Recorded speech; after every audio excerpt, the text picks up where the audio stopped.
Good evening, everybody. Good to see you out again this evening. James mentioned it's a cold day, but it's good to be able to come to this warm building and worship God at the end of the Lord's Day. I appreciate your efforts in being out again this evening.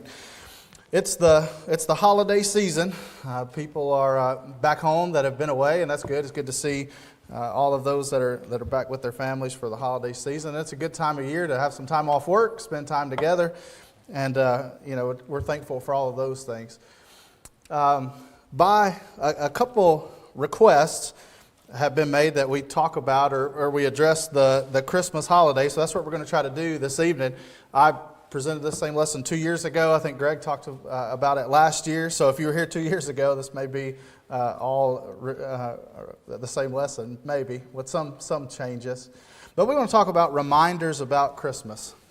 Maybe these things will be good reminders for us as we talk with family members or we talk with friends about the holiday, and maybe you get questioned, as I do at work. It never fails. Somebody will say, well, you go to church, what are you guys doing for Christmas? Or something like that. What do you do to celebrate Jesus' birthday? As if it's just an understood thing. And it's always tough, and you got to use some judgment about how to answer those questions. And so hopefully we can provide some good reminders for us about Christmas and how we ought to view this holiday time of year. But thanks for being here, and again, hopefully the things that we talk about will be beneficial for us all. Is our screens working, Dan, back there? Hopefully so. Okay, there we go. All right, I think my computer's going to work this time, so hopefully we won't have to deal with that, but may not ought to speak too soon. So let's talk about some reminders about Christmas. It's cold. It's not as cold as it is in that picture, though. That'd be a lot of snow there. But let's talk about some reminders about Christmas. In the first place, I want to spend a few minutes talking about origin of the holiday. And listen, you can go online and you can read a lot about all kinds of things that people do today to celebrate Christmas and read the origins of those. I've sort of particularly only focused on the religious aspect of that. I mean, there's a lot of things, that you can read and talk about. We're not going to mention all of those kind of things, but it's easy to find. You just Google when did Christmas start, and there's all kinds of historical things mentioned about that. But as we talk about the origin of Christmas, we'll point out that the first recorded celebration happened in Rome in 336 AD. The reason I put recorded is because that's the first time that it's mentioned in writing that Christmas was celebrated. You may do some research and read that it might have been celebrated prior to that. But the first time it was recorded to be celebrated was all the way back to the Roman Empire in 336 AD during the time of the Roman Emperor Constantine. So good history lesson there. The word Christmas comes from two Old English words, Christis Massi, which means the Mass of Christ. So, you can kind of see where that comes from. The Catholic Mass, they would have a Mass for Christ. Those are the two Old English words. That's where the word Christmas comes from. You can almost see Christ Mass in the word Christmas. Around 354 AD, Bishop Liberius of Rome officially ordered the celebration of Jesus' birth on December 25th. So 18 years, I guess, later, this Bishop Liberius ordered that, hey, we need to celebrate Jesus' birthday on December 25th. So those are maybe some important notes. If you do any research at all, you kind of come across two holidays that were celebrated, the Romans celebrated. One was Saturnalia, and the birth of what they called their sun god, Mithra. And those two holidays were celebrated, and Christmas stems from those. There's no doubt that Christmas stems from both pagan and Roman cultures, and the Romans celebrated these two holidays in the month of December. Saturnalia was a 2-week festival honoring their god of agriculture named Saturn. And so Saturnalia was the holiday. You can read a lot about that. A lot of these things, to be honest with you, were described like modern day Mardi Gras. Just a drunken party. I mean, and that's how they celebrated these false gods. And unfortunately, when you read about the Catholic Church, and we'll talk about that in just a minute, trying to appeal to people to get them in out of these pagan things, you read a lot about history that people would go attend Christ Mass and then they would go have big drunken parties. I mean, that was really the history of this. On December 25th, there was a celebration of the sun god Mithra. And so those two holidays really, from pagan origins, are where Christmas really got its roots from. Now, Christmas was ultimately adopted by the Catholic Church to counteract the effects of these festivals by converts. What was happening was people were being converted to Catholicism. And they were so used to celebrating these pagan holidays, and the Catholic Church said, well, we got to do something about that. I mean, they're missing these celebrations they used to do, and their tendency is they want to do that. And so their plan, and this is really oversimplification, but their plan was, well, we'll just make our own kind of thing, and that way they can kind of still be appeased by celebrating these things, but we'll just do it in the name of something different. We'll have Christ Mass, and we'll kind of get them directed this way. And really, that's how this Christmas holiday really got started. There's other celebrations during winter. I really tried to focus on religious things, but there's a couple that I'll mention to you. In Scandinavia, the Norse celebrated Yule from December 21st, the winter solstice, through January.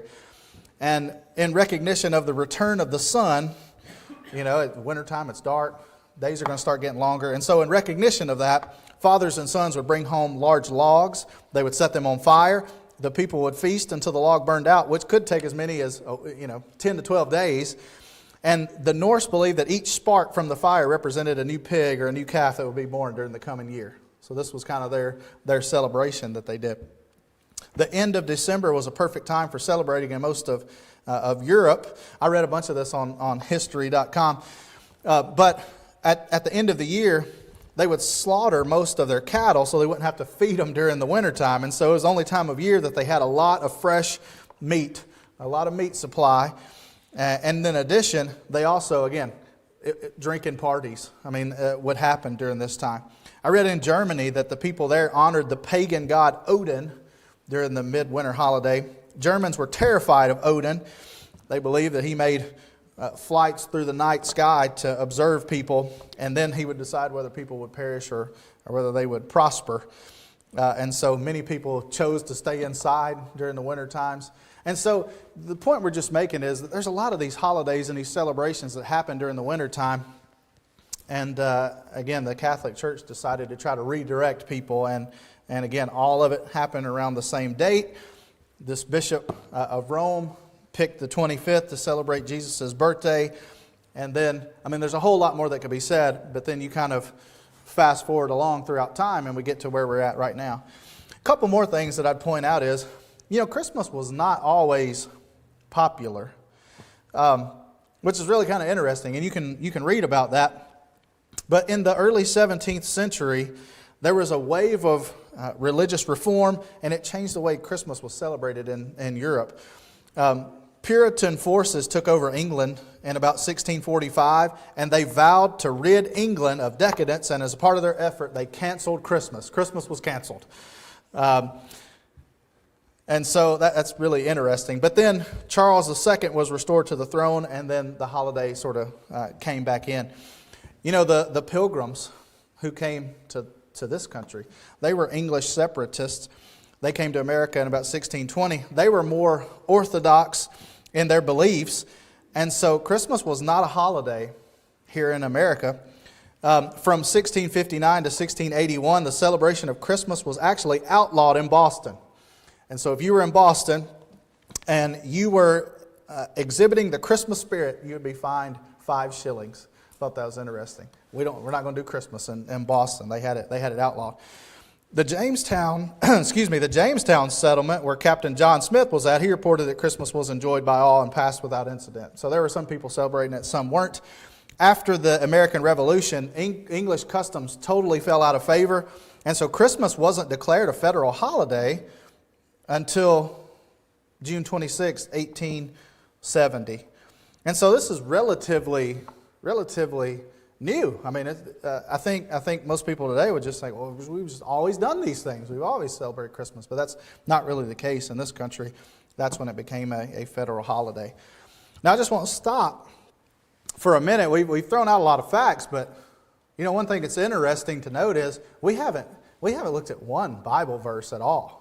Not one. And the fact is, the history of Christmas is a lot of things that are not found in the Bible. And again, this is just a short list. There's a lot more information out there.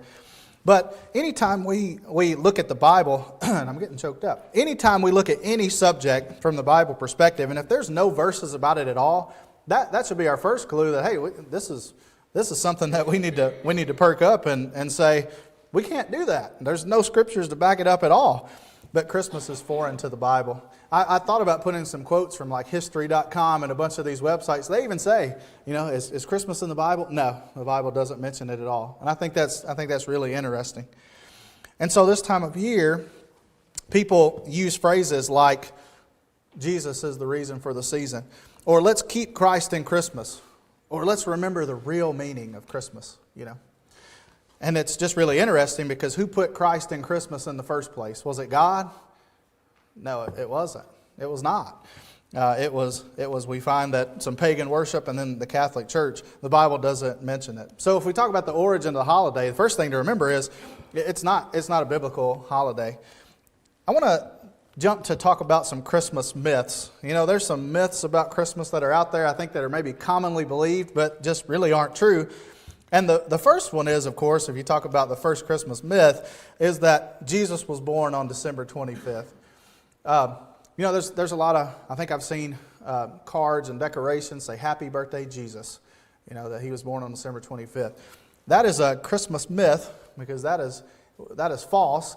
Actually, we don't know the date that Jesus was born on, but we can almost with absolute certainty say it was not December 25th. So that's a myth that people believe. In the reading that was done for us, we'll read it again in Luke 2, beginning at verse 7. It says, When she brought forth her firstborn son and wrapped him in swaddling clothes, laid him in a manger, because there was no room for them in the inn. Now there were in the same country shepherds living out in the fields, keeping watch over their flock by night. And behold, an angel of the Lord stood before them, and the glory of the Lord shone around them, and they were greatly afraid. Then the angel said to them, Do not be afraid, for behold, I bring you good tidings of great joy, which shall be to all people. For there is born to you this day in the city of David a Savior, who is Christ the Lord. Listen, this is not the Christmas story. This does detail the birth of Jesus. And it talks about some very familiar things that we're familiar with that happened at that time. One of the things that's particular, though, for our study tonight, it says that there were in the same country shepherds living out in the fields, keeping watch over their flock by night. The fact of the matter is that doesn't happen during winter time. The climates of where Jesus was born and ours are about the same. And during the wintertime, the shepherds wouldn't be out in the field like that. They'd be back somewhere closer to home, keeping them there. And so that's really a telltale sign that during the wintertime is not when Jesus would have been born, because the shepherds wouldn't have been out in the field. Most likely it was during the spring or summertime. That's when they would have been out in the field keeping their flocks. Now maybe somebody could argue, well, maybe the shepherds could have been out with their flocks in the wintertime. Okay. We don't know the day that Jesus was born. The Bible just doesn't tell us that. It's not told here, on December 25th when she brought forth her firstborn son. It just doesn't say that. We just don't know. And so evidently, we have to just reason to say that God didn't determine that date was important enough to reveal it to us. I mean, it's an important day, for sure, but it wasn't revealed to us, the date. And so therefore we don't know. And so anybody that would say, I know for sure that Jesus was born on December 25th, that's a myth. We just don't know. The Bible does not say. There's another myth that there were three wise men. I think there's a lot of, and we'll talk just a minute about some of these nativity scenes that are set up. But there's a myth that will say, well, there were three wise men that brought gifts. I think that's the reasoning, because there were 3 gifts given. But we don't know how many wise men there were. If you look at Matthew 2, beginning at verse 1, it says, Now after Jesus was born in Bethlehem of Judea, in the days of Herod the king, behold, wise men from the east came to Jerusalem, saying, Where is he who has been born King of the Jews? For we have seen his star in the east and have come to worship him. There's no number given here. Now there are wise men. It says it came from the east to Jerusalem. And they're asking, where's the King of the Jews born at? But there's never a number provided there. We just don't know. And so it's a myth for people to say that there was 3 wise men. We just don't know how many that there were there. I'll tell you another myth that wise men brought gifts to the manger. We mentioned these so-called nativity scenes. Maybe you see them set up in people's yard, or maybe there's some church building that has one set up, this nativity scene. And it has what's supposed to be baby Jesus in the manger, and then 3 wise men and the shepherds and all the animals and all are around. And the gifts were brought and laid there at the manger. That's what is shown. But that's just not what happened. That's not what happened at all. If you go back to Matthew 2, beginning at verse 9, it says, "When they heard the king, they departed, and behold, the star which they had seen in the east went before them, till it came and stood over where the young child was. When they saw the star, they rejoiced with exceedingly great joy. And when they had come into the house, they saw the young child with Mary his mother, and fell down and worshipped him." When they got there, Jesus was not in the manger. He was in the house. And so he was not just a newborn baby. The shepherds found the baby in the manger, but not the wise men, And so that's pretty interesting. Herod had sent them to find the baby, but the key is when they came into the house. They didn't find him in the manger. They came to the house to see Jesus. In Matthew 2, verse 16, Herod, when he saw that he was deceived by the wise men, he was exceedingly angry. And he sent forth and put to death all the male children who were in Bethlehem and all its districts, from 2 years old and under, according to the time which he had determined from the wise men. Herod decided to have all the male children 2 years old and younger killed. If Jesus was just a baby, it wouldn't make any sense to go up to 2 years. And maybe even if you say, well, he was just really, he was really making sure he got it covered. Okay. But Jesus could have been up to 2 years old. That's why he would have picked that number. Let's kill all the male babies 2 years old and younger. We don't know exactly how old Jesus was, but we're pretty confident he wasn't just an infant baby. And that's why Herod would have picked that date. It wouldn't make sense. So Jesus wasn't an infant baby lying in the manger when the wise men arrived. So all these nativity scenes that you see, they're all wrong. They got the story all wrong. And I think that's really interesting, but that is a Christmas myth. And there may be more, but I just figured we'd talk about those 2 or 3 Christmas myths. So having said that, having talked about the origin of it, having talked about how some of the things are just wrong that people are doing to display and to celebrate, what should we do with the Christmas holiday? What should we do with it? Should we observe it, or can we observe it? And we'll spend a few minutes talking about that. I think that's a question that maybe at this point come to our mind. What should we do with that? There's all other holidays that we observe and celebrate as secular and non-religious holidays. We celebrate the 4th of July. We celebrate Mother's Day, Father's Day, Memorial Day, Veterans Day. There's a lot of holidays that we observe. We just observe Thanksgiving.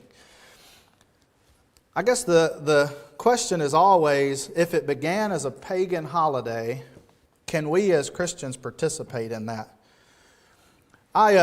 When I was looking at this lesson and thinking about that, an example, I don't know if it's a good example or not, but I thought about, the days of the week, Monday, Tuesday, Wednesday, Thursday, those are named after false gods, if you look at the history of those, the days of the week.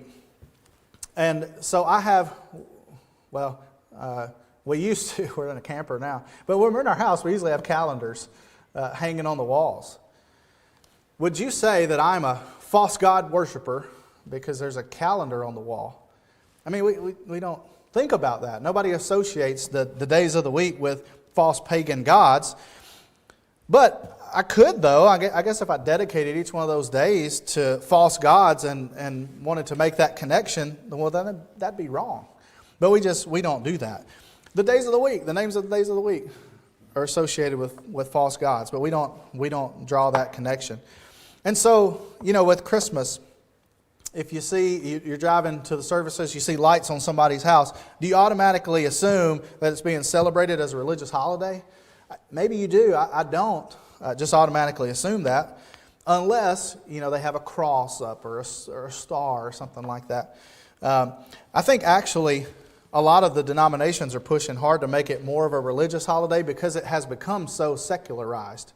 I think there's a big cry about that. Christmas has really turned into a secular holiday. And I think the world views it as that, except there's some religious people trying to push it as more of a religious holiday. I want to take you to Acts 21. I want to begin reading at verse 20 to try to start answering this question. Can we observe it as a secular holiday? We already said we can't observe it as a religious holiday. It's not found in the Bible. And so that'd be wrong. But as a secular holiday, can we observe it?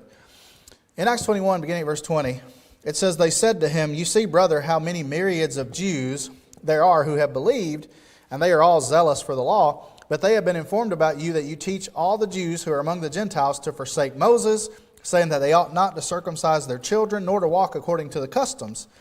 Therefore do what we tell you. We have 4 men who have taken a vow. Take them and be purified with them and pay their expenses so that they may shave their heads, and that they all may know those things of which they were informed concerning you are nothing, but that you yourself also walk orderly and keep the law. But concerning the Gentiles who believe, we have written and decided that they should observe no such thing, except they should keep themselves from things offered to idols, from blood, from things strangled, and from sexual immorality.' Then Paul took the men, and the next day, having been purified with them, entered the temple to announce the expiration of the days of purification, at which time an offering should be made for each one of them."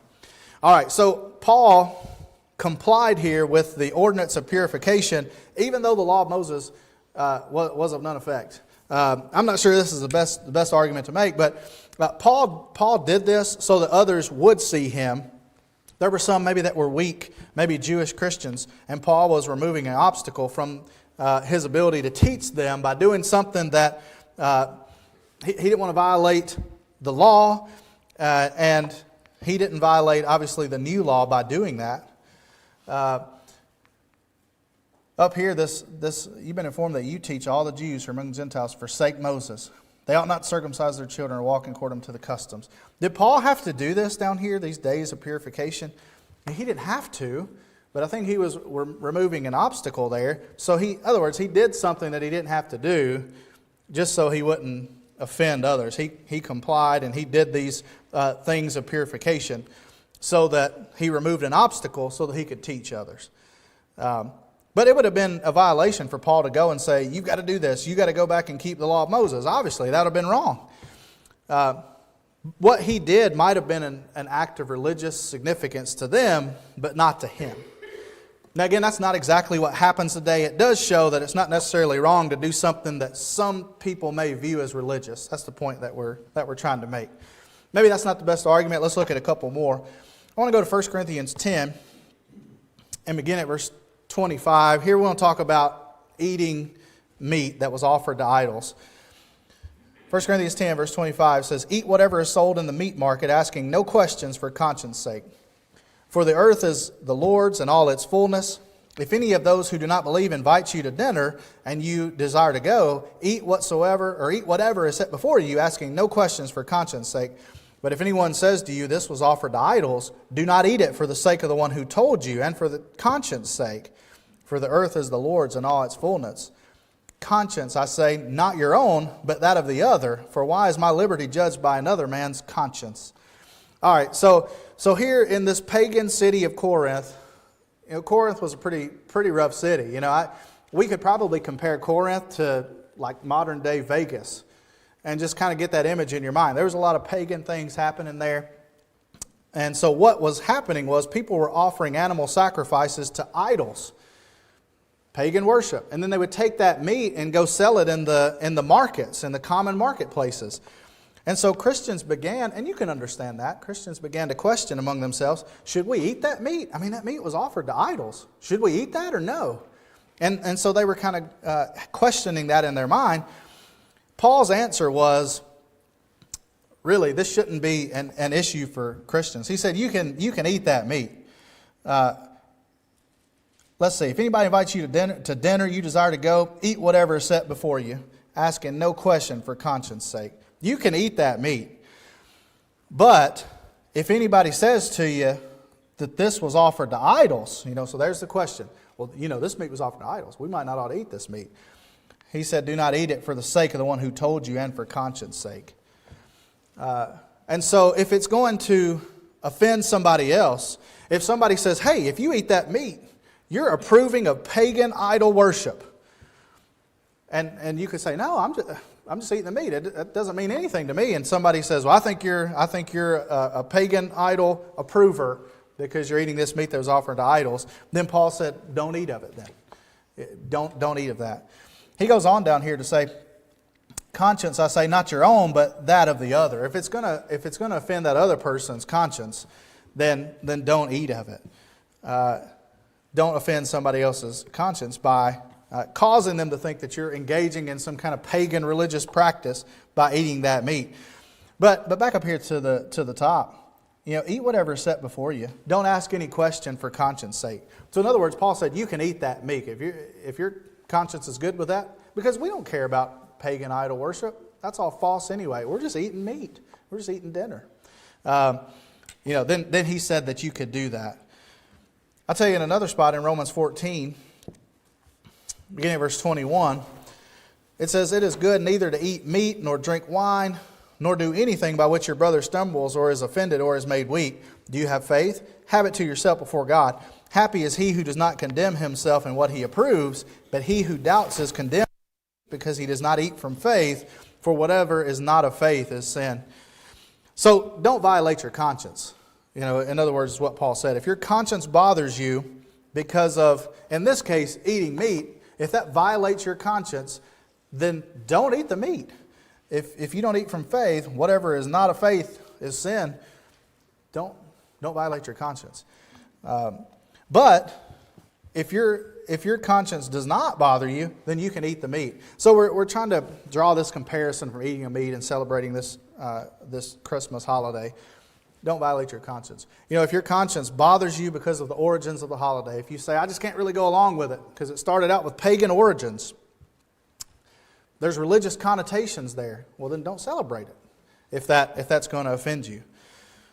But even though it started out with pagan origins, that you can celebrate it as a secular holiday. And I think that it may not be the great examples that we looked at there, but I think that's the best to kind of apply. What should we do with it? I think if it doesn't violate your conscience, then I think you can celebrate it as a secular holiday. I want to kind of go into, if you choose to do that, there's some things to remember. If you celebrate Christmas as a secular holiday, again, we said it's wrong to celebrate it as a religious holiday, but if you celebrate it as a secular holiday, there are some things we need to remember. In the first place, holiday activities cannot take priority over God.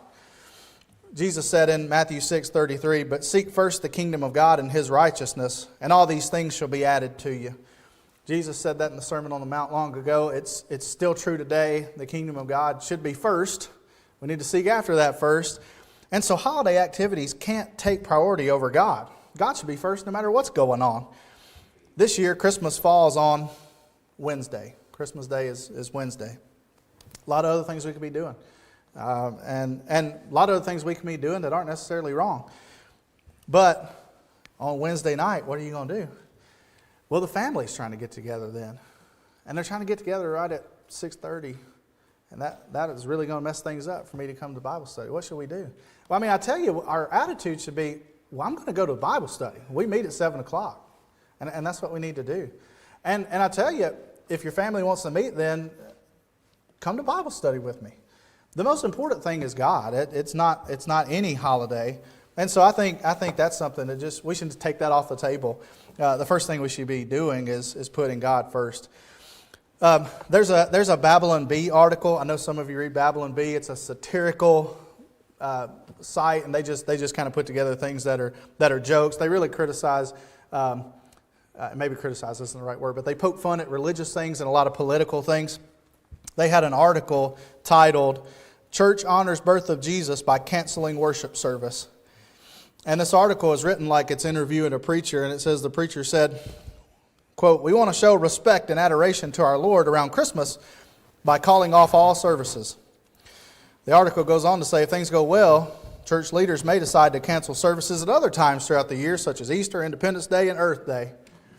So it's a joke. They're writing that as a joke, but it's true. On Wednesday night, there will be religious groups that cancel services. We're all about Jesus. We want to make sure that Christmas we celebrate Him, which we've already said isn't right. But they'll cancel services so that you can spend time with your family. It doesn't make any sense. And so things like that joke are funny because there's some truth to it. I looked on iHeart Columbia on Facebook, and there's people asking for churches to post the Christmas services. And again, churches want to celebrate this is Jesus' birthday, but they'll cancel all services so that family functions can be or not be disturbed. It's just way off base. So don't let holiday stuff take priority over God. Obviously, if it's all about God, we wouldn't be canceling services, but people are doing it for this Christmas holiday.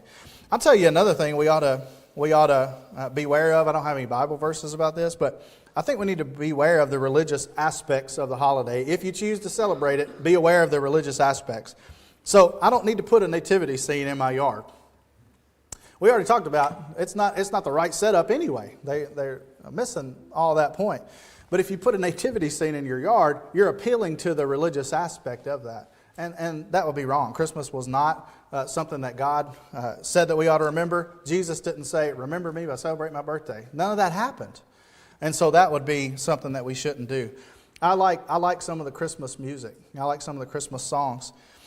But ones about Bethlehem or angels or mangers or wise men, holy nights or shepherds, those things are trying to bring religious things into the secular holiday. Religion should be left out of the holidays. We don't celebrate Christmas as a religious holiday because we have no authority to do that. Another thing that I think we can say is don't get caught up in materialism. You know, as we've been saying, this holiday has been so secularized, it's big business. You know, so now I work for Tractor Supply, which is a retail store, you know. We start planning on putting up Christmas stuff. I mean, earlier and earlier, it seems like every year, because we got to capitalize on that and make money on that. And we went in the store the other night, and there's already like Valentine's Day stuff up. You got to get ahead of the curve so that you can make more money and capitalize off of it. It's big business. It's easy to get caught up in materialism. We got to spend a ton of money on stuff, and I think we need to be aware about that. Just be careful not to get caught up in greed and wanting more stuff. In Luke 12 and verse 15, Jesus said, "Take heed and beware of covetousness, for one's life does not consist in the abundance of the things he possesses." Jesus said this right before he told the parable of the foolish rich man.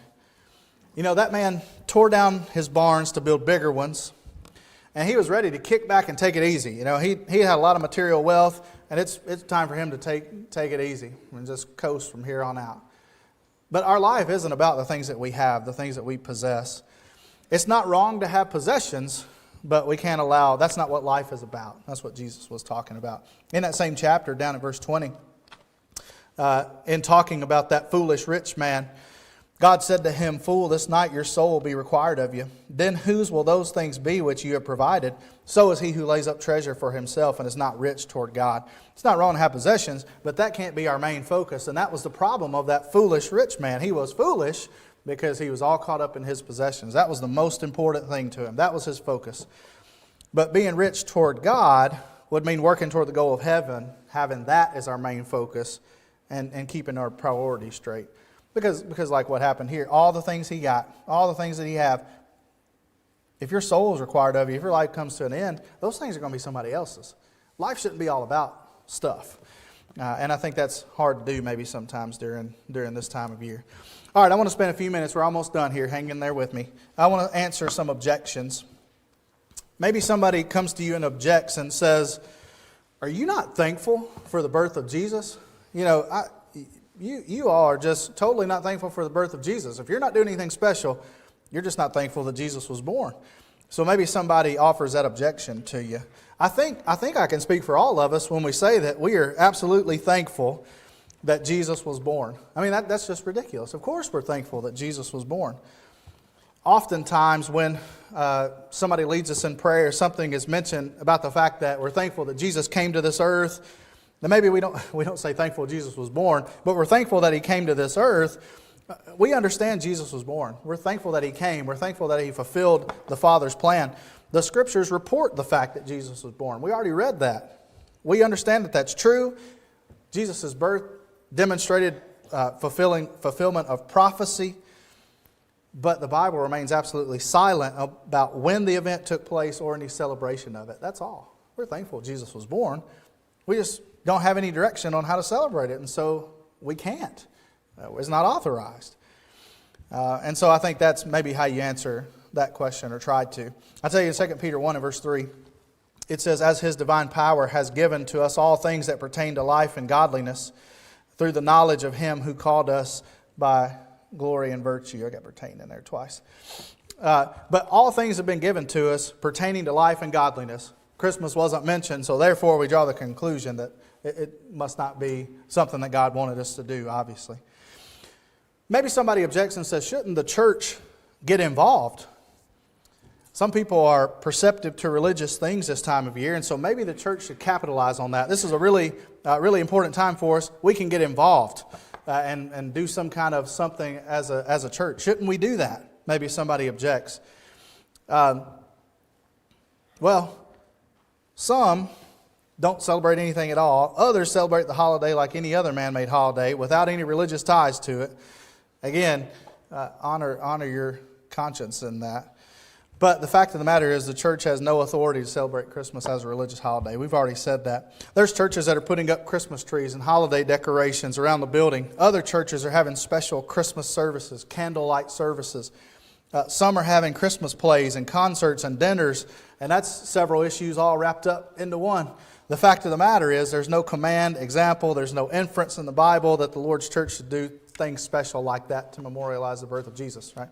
In 2 John 9, it says, "Whoever transgresses and does not abide in the doctrine of Christ does not have God. He who abides in the doctrine of Christ has both the Father and the Son." And so we would be transgressing if we don't abide in the doctrine of Christ. It's not there. So we'd be transgressing. We'd be going beyond that. We talk about Colossians 3:17 a lot. "Whatever you do in word or deed, do all in the name of the Lord Jesus, giving thanks to God and the Father through Him." You cannot celebrate Christmas as a religious holiday and say that you're doing that in the name of the Lord Jesus or by His authority. There is none. And so you can't find the Lord's approval for such things. The world put Christ in Christmas, not God. And so the church can't celebrate Christmas in the name of Christ. God didn't tell us to. All right. How should we celebrate Christmas? Or how should we celebrate Jesus, rather? 1 Corinthians 11, beginning of verse 23, Paul was talking about when Jesus instituted the Lord's Supper. And we read these verses a lot when we're taking of the Lord's Supper. And this is a question of all things we talked about. We can go to the Bible here and find an answer. God instructed what He wanted done to celebrate Jesus. He commanded not some activities that revolve around the birth, but Jesus' death. And it says here, "I received from the Lord that which I also delivered to you, that the Lord Jesus, on the same night in which He was betrayed, took bread. And when He had given thanks, He broke it and said, 'Take, eat, this is my body, which is broken for you. Do this in remembrance of me.' In the same manner, He also took the cup after supper, saying, 'This cup is the new covenant in my blood. This do as often as you drink it in remembrance of me. For as often as you eat this bread and drink this cup, you proclaim the Lord's death till He come.'" That's how Jesus wanted to be remembered. Paul instructed that. In Acts 20 and verse 7, we got an example of the disciples on the first day of the week.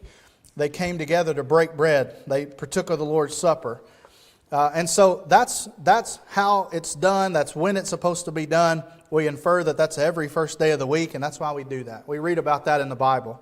And so I would argue, having said all that, we celebrate Jesus more frequently than pretty much any religious group out there. We do it every first day of the week, and we didn't just dream that up. That's what God commanded. But we're not celebrating His birth. We're celebrating His death and what that means for us. And so I appreciate you bearing with me. I talked longer than I meant to. But as we bring the lesson to a close, are you thankful that Jesus was born? Well, you should be. I mean, we all should be. Because if Jesus wasn't born, then He couldn't have died and He couldn't have fulfilled the plan of God. That's what He came to the earth for in the first place. So you better be thankful that Jesus was born. But I think what we need to remember is not a little baby in a manger, but a suffering Savior who died for us. That's the way He has to be remembered. And so we're supposed to proclaim His death and not His birth. All right, hopefully that's some reminders about Christmas. I don't think we talked anything that we haven't talked about before, but hopefully that helps us all in the right frame of mind in this holiday time of year. Again, you know, it's good to have some time off work. It's good to spend time with family. It is frustrating, though, as the world and religious people try to make Christmas about celebrating the birth of Jesus, and we just don't find any authority to do that. You know, the year's drawing to a close. I'm sure in the next couple of weeks we'll talk about lessons about resetting and trying to get our minds right to set goals for the new year and priorities and things like that. Maybe the end of the year gives a good opportunity to sort of clean house and check where we are spiritually. Do you need to make your life right with God at this time? The end of the year is a good time for reflection. And if there's changes that need to be made, then make those today. Don't delay in making those. And if you need to become a Christian tonight, we'd be glad to baptize you into Christ. If you have any spiritual need, come forward while we stand and while we sing.